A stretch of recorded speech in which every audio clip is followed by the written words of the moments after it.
Hey Jane babies! So gagawa tayo ng DIY setting spray in a very affordable price na mabibili nyo malapit lang sa drugstore sa inyo. So ito yung mga materials na kailangan natin. First is Apollo Pure Glycerin. This is worth 37 pesos. Nabili ko siya sa Mercury Drug. Empty spray container. Tapos water. Yung akin is purified water yung ginamit ko.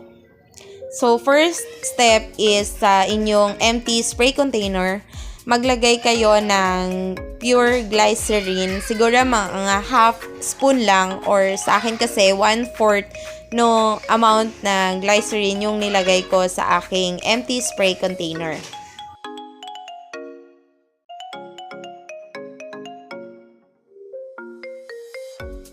So, ganyan yung magiging itsura niya. So, you can see 1/4 lang yan. So, next step naman is kunin niyo yung water nyo. So, akin, purified water yung ginamit ko. And malamig siya kasi galing siya sa ref. So, maglagay lang kayo. I-pour nyo lang ng water yung inyong empty spray container. Tapos, ayan. So, after nyo siyang nalagyan na ng water, takpan nyo, syempre. And then, after that, shake nyo lang siya until na mag-mix yung glycerin dun sa water. So, shake nyo lang siya. Tapos, after nyo siya ma-shake, itry nyo na kung na-spray siya. Puro try lang. Ayan. So, ready na ang inyong DIY setting spray.